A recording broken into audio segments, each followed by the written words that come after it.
परतवाडा शहरातील गजबजलेल्या लक्कड बाजार परिसरात अचानक लागलेल्या भीषण आगीत 2 ते 3 दुकाने जळून खाक झाली आहेत। प्राथमिक अंदाजानुसार विद्युत शॉर्ट सर्किटमुळे ही आग लागली असून यामध्ये व्यापाऱ्यांचा लाखो रुपयांचा माल जळून खाक झालाय। मात्र स्थानिक युवकांच्या मदतीमुळे मोठा अनर्थ टळलाय। मिळालेल्या माहितीनुसार लक्कड बाजार परिसरात अचानक धुराचे लोट दिसू लागले आणि काही वेळातच आगीने रौद्र रूप धारण केलं। लाकूड आणि ज्वलनशील पदार्थांची उपस्थिती असल्याने आग वेगाने पसरली। आगीची माहिती मिळताच परिसरात एकच खळबळ उडाली होती। आगीची भीषणता पाहून तातडीने अचलपूर, चांदूर बाजार आणि अंजनगाव सुर्जी येथील नगरपालिकेच्या अग्निशमन दलाला पाचारण करण्यात आलं।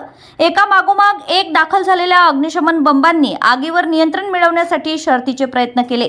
स्थानिक युवकांमुळे मोठं नुकसान वाचलंय। आग विझवण्यात स्थानिक युवकांचं मोठं योगदान राहिलंय। प्रशासकीय यंत्रणा पोहोचण्यापूर्वी आणि दरम्यानच्या काळात स्थानिक युवकांनी जीवाची पर्वा न करता मदतीसाठी धाव घेतली। त्यांच्या सतर्कतेमुळे आणि धाडसामुळे आग शेजारील इतर दुकानांपर्यंत पोहोचण्यापासून रोखण्यात यश आलंय। अन्यथा नुकसानीचा आकडा मोठा झाला असता। घटनेची माहिती मिळताच पोलीस प्रशासन आणि नगरपालिका प्रशासनाच्या अधिकाऱ्यांनी घटनास्थळी धाव घेतली। परिस्थितीवर नियंत्रण मिळवण्यात आलं असून सध्या कूलिंग ऑपरेशन सुरू आहे। सुदैवाने या घटनेत कोणतीही जीवितहानी झाल्याचं वृत्त नाही, परंतु व्यापाऱ्यांचा आर्थिक कंबरडं मोडलंय। विजय काकडे, RCN न्यूज, परतवाडा।